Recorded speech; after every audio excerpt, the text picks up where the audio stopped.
मैं सुभाष चंद्र नौटियाल, संपादक पूर्वी संदेश। आज साक्षात्कार की श्रृंखला में शैलेश मटियानी पुरस्कार से सम्मानित शिक्षिका बबीता ध्यानी जी हमारे बीच में हैं। बबीता ध्यानी जी सामाजिक सरोकारों के लिए समर्पित रहती हैं और निरंतर शिक्षा में नवाचार के लिए आप जानी जाती हैं। तो बबीता ध्यानी जी, आपका स्वागत है।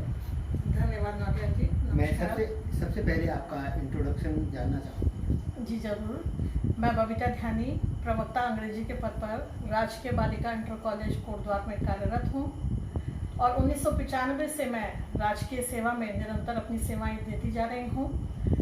इससे पूर्व मैंने दिल्ली में पब्लिक स्कूल में पढ़ाया, जहाँ पर मुझे बेस्ट टीचर अवार्ड से सम्मानित किया गया। और जब मैंने अपनी सेवाएं राजकीय सेवा में प्रारंभ की तो मेरी पहली नियुक्ति राजकीय इंटर कॉलेज चिन्यालीसौड़ में हुई और दुर्गम की सेवाएं देने के पश्चात मैं यहाँ कोटद्वार में अपनी सेवाएं दे रही हूँ। इसी बीच मुझे शैलेश मटियानी राज्य पुरस्कार से भी सम्मानित किया गया। मेरा निरंतर ये प्रयास रहता है कि छात्र हित में और शिक्षा के लिए, उन्नयन के लिए जो कुछ भी हमसे बन पड़े, चाहे वो आर्थिक रूप से हो, चाहे हमें अतिरिक्त समय दे करके बच्चों के हित में काम करना पड़े, उसके लिए निरंतर हमें सजग रहना होगा, क्योंकि देश का भविष्य तभी बन पाएगा जब हम सरकारी स्कूल में पढ़ने वाले बच्चों के प्रति अपना संपूर्ण योगदान सुनिश्चित करेंगे। मैडम, आपकी शैक्षिक उपलब्धियाँ क्या क्या रही हैं? थोड़ा सा हमारे दर्शकों को भी बता दीजिए, क्या क्या शैक्षिक आपकी उपलब्धियाँ रही हैं? जी, मैंने MA इंग्लिश में किया और उसके बाद मैंने B.Ed एंड M.Ed मैंने किया हुआ है।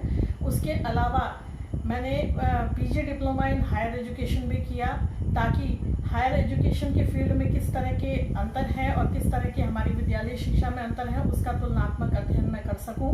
इसके अलावा भी कंप्यूटर कोर्सेज हैं जो अपडेट करने के लिए ज़रूरी हैं, वो भी मैं निरंतर करती रही हूँ। छात्र हित में गाइडेंस एंड काउंसलिंग को लेकर के मैंने राजकीय बालिका इंटर कॉलेज लैंसडाउन में भी काफ़ी काम किया और उत्तरोत्तर बच्चों को किस तरह से अपने भविष्य को लेकर के रोजगारोन्मुख होकर के काम करना है, इस क्षेत्र में मेरी चिंता थोड़ी रहती है, क्योंकि बच्चे विषय चयन को लेकर के उतना क्लियर हमारे यहाँ नहीं होते हैं। तो किस तरह का विषय उनको उनकी अभिरुचि के अनुसार लेना है, ताकि भविष्य में जा कर के कोई रोजगार वो अपनी रुचि के अनुसार प्राप्त कर सकें। ये मुख्य उद्देश्य मेरा रहता है कि बच्चों को ये गाइडेंस मिल जाए, क्योंकि इस तरह की गाइडेंस बच्चों को घर पर नहीं मिल पाती है।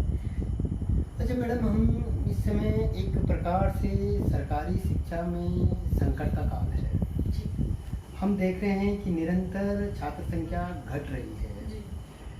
तो एक तो छात्र संख्या बढ़ाने के लिए क्या किया जाना चाहिए और आप सरकारी शिक्षा का भविष्य क्या देखते हैं? जी, दरअसल होता यह है कि जब भी छात्र संख्या घटने की बात आती है तो उसका सारा ठीकरा शिक्षक वर्ग पर सौंप दिया जाता है कि ये आपकी वजह से हो रहा है।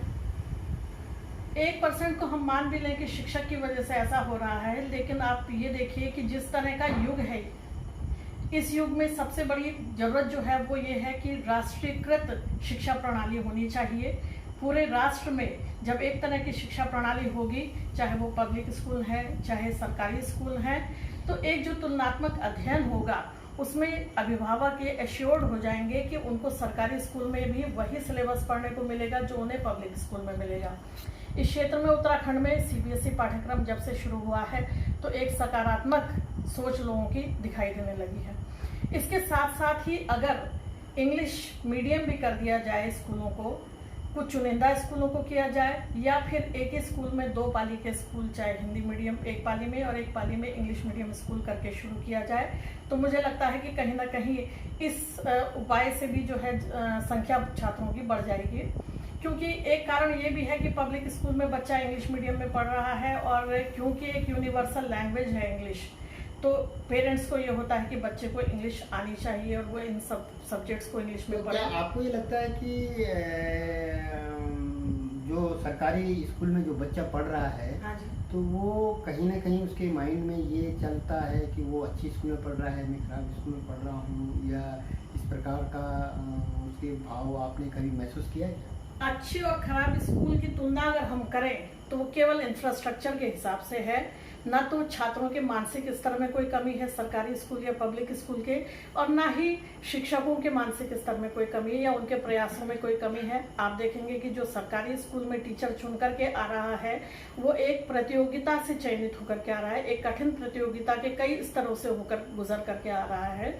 तो निश्चित रूप से जो सर्वश्रेष्ठ शिक्षक है वो सरकारी स्कूलों को मिल रहा है, और बच्चे तो कच्ची मिट्टी होते हैं, उनको जिस शेप में आप ढालेंगे वो शेप में ढल जाएंगे। बच्चों में कोई डिस्क्रिमिनेशन नहीं किया जा सकता।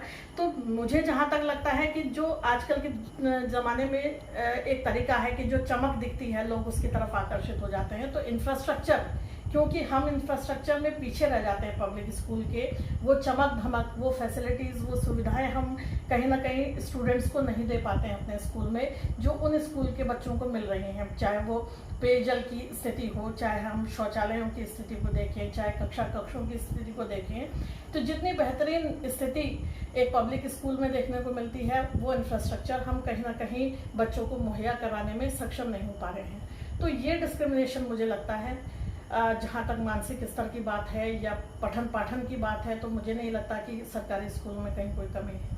ये ठीक है मैडम, आपने सही कहा है कि कहीं ना कहीं जो इंफ्रास्ट्रक्चर है वो उसमें कहीं ना कहीं कमज़ोर है सरकारी शिक्षा में। फिर भी इन सारी चीज़ों को, सारी कमियों को मद्देनज़र रखते हुए कैसे हम सरकारी एजुकेशन में इनोवेशन और क्रिएटिविटी को बढ़ा सकते हैं?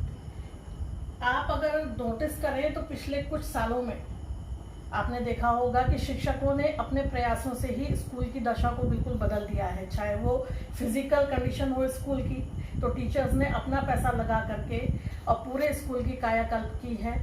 उन्होंने साथ साथ में जो एनजीओज हैं उनकी हेल्प लेकर के, ग्राम प्रधान की हेल्प लेकर के, जो समाज सेवा से जुड़े हुए लोग हैं उनकी हेल्प लेकर के, और इस तरह से उन्होंने स्कूल की दशा में आमूलचूल परिवर्तन किया है। थोड़ा सा इस तरह का सहयोग सरकार की तरफ से भी मिले और समुदाय की तरफ से भी मिले तो निश्चित रूप से दशा में परिवर्तन तो आएगा, आ रहा है। भागीदारी की बात कर रही हूँ मैं। सामुदायिक भागीदारी अगर होगी तो जरूर सुधार उसमें आएगा। आप आजकल देख रहे होंगे कि कोविड-19 के चलते जो पलायन कर गए लोग थे, अब जब वो गाँव की तरफ लौट रहे हैं तो आपने देखा होगा कि बहुत जगह ऐसा समाचार पत्रों में पढ़ने को मिला कि बहुत से लोगों ने आकर के जिन स्कूलों में वो क्वारंटीन हुए थे उन्हीं स्कूलों की दशा सुधारने का काम खुद ही कर दिया। चाहे वो रंगाई पुताई करनी हो, आसपास का एरिया की झाड़ी वगैरह साफ करना हो, कुछ भी चीज़ें जो है उन्होंने स्वतः ही संज्ञान लेकर के करना शुरू कर दिया। तो इस तरह की एक मोटिवेशन अगर समाज में आती रहेगी तो निश्चित रूप से ये परिवर्तन हमको देखने को मिलेगा आने वाले वर्षों में। मतलब आपको लगता है जैसे जो इनोवेशन है या क्रिएटिविटी है वो बढ़ेगी? बिल्कुल। तो एक चीज़ और मैं कहना चाहूँगी कि थोड़ा सा जो शिक्षा की कमी है जिसको मैं महसूस करती हूँ वो ये है कि रोजगार उन्मुख शिक्षा बच्चों को नहीं मिल पा रही। एक समय था जब हम लोग भी स्टूडेंट थे तो एक रोजगार उन्मुख कार्यक्रम भी चलाए गए थे सरकार के द्वारा। किन कारणों से वो फेलियर हुए मुझे नहीं मालूम, लेकिन वो बंद कर दिए गए। इस तरह की वोकेशनल ट्रेनिंग भी अगर स्कूलों में शुरू की जाएगी तो बच्चा कम से कम ये एश्योर हो जाएगा कि BA करने के बाद, MA करने के बाद उसके पास एक स्किल है। स्किल बेस्ड एजुकेशन की जो जरूरत है वो आज के समय में देखी जा रही है। और आजकल के समय में जबकि ये कोविड का दौर चल रहा है तो हम महसूस कर रहे हैं कि स्किल होना कितना जरूरी है। एक शैक्षिक संवर्धन शिक्षक किस प्रकार की भूमिका अदा कर सकता है या उसकी क्या भूमिका होनी चाहिए, आप किस रूप में देखते हैं? बिल्कुल, शिक्षक का काम सिर्फ जिस विषय को वो पढ़ा रहा है केवल वही नहीं है। और सरकारी स्कूलों में तो आप देखेंगे कि टीचर्स को बहुत तरह के रोल प्ले करने पड़ते हैं। कभी उनको उनका पेरेंट्स बनना पड़ता है, कभी उनका फ्रेंड बनना पड़ता है, कभी टीचर, कभी गाइड, मेंटर, सब कुछ बनना होता है। बच्चे जिस बैकग्राउंड से आ रहे हैं, आर्थिक रूप से भी वो कमज़ोर हैं, तो जिस तरह की उनकी पारिवारिक समस्याएं हैं उसके लिए भी उनकी काउंसलिंग हमको समय समय पर करनी पड़ती है। और एक तरह से मानिए कि बच्चा हमारे लिए गोद लिया हुआ संतान की तरह हो जाता है, क्योंकि सभी कुछ हमने गाइड करना है।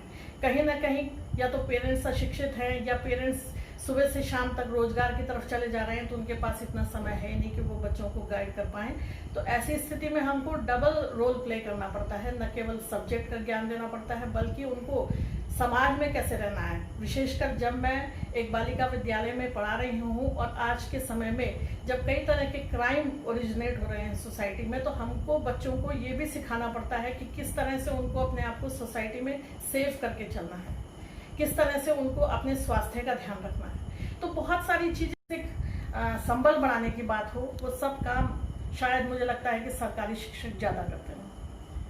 धन्यवाद बबीता ध्यानी जी, आप हमारे बीच आए, आपने अपनी बात रखी और किस प्रकार से शिक्षा में इनोवेशन और क्रिएटिविटी हो सकती है, आप सब लोगों ने इसको जाना। मैं आप सब लोगों का भी धन्यवाद करता हूँ कि आपने हमें इस प्रकार से, आप इस जरूर शिक्षा में महसूस कर रहे होंगे। एक अगली बार एक नई शख्सियत के साथ हम फिर आपके साथ उपस्थित होंगे। धन्यवाद, नमस्कार। नमस्कार।